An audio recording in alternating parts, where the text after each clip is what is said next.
মজলুমদের পক্ষে আমরা যাতে নিজেদের অবস্থান থেকে আমরা যাতে লড়াই চালিয়ে যাই।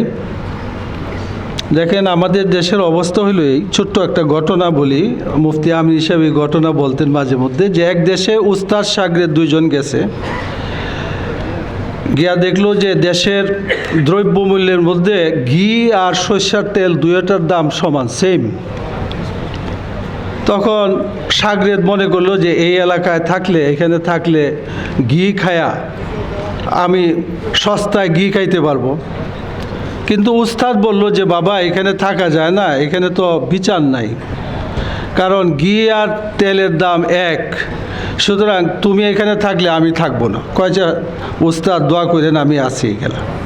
তো ঘটনা তো লম্বা করে বলা যাবে না। কিছুদিন পর এই দেশে এই শাগরেদ সে ঘি খায়া বেশ মোটা তাজা হইল। একটা মামলা আসলো বাদশার দরবারে।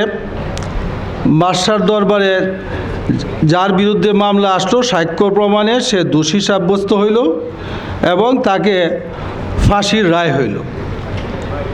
কিন্তু সে এত হালকা ছিল, ক্ষীণ ছিল, ফাঁসির দড়ি তার গলায় লাগে না, মানে এটা যে ফাঁসি দেওয়ার মতো অবস্থা তার নাই।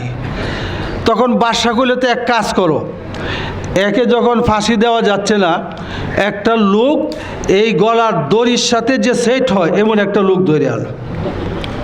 তো যাই হোক, এখন লোক খোঁজাখুঁজি করিয়া পুলিশ পায়া গেল ওই শাগরেদ, যে মানে দীর্ঘদিন ঘি খায় আসে মোটা হয়েছে।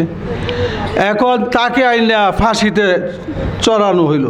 সে বলল, আমার দোষ কি? কয়, দোষ না কোনো, তোমার দোষ একটাই, গলায় তোমার দড়ি তোমার গলায় সেট হয়েছে এবং ফাঁসি দেওয়ার মতো অবস্থা হয়েছে, এই জন্য তোমাকে ফাঁসি দেওয়া হচ্ছে।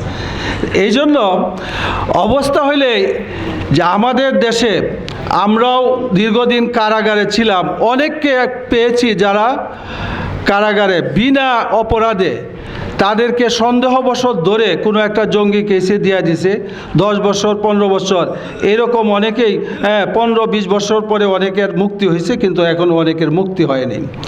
সুতরাং এই ধরনের মজলুম আমাদের দেশে তো আইনের শাসন বলতে নাই, শাসন মানে রাজার গতিতে চলে, মানে বিচার ব্যবস্থাটা এইটা যে আইনের গতিতে তো চলে না, মানে রাষ্ট্রীয় শাসন যারা পরিচালনা করেন তারা যেটাকে যেমন মনে করেন সেইভাবে তারা পরিচালনা করেন। সেই জন্য দিন দিন এখনও নতুন করে আবার অনেক মজলুম হচ্ছে।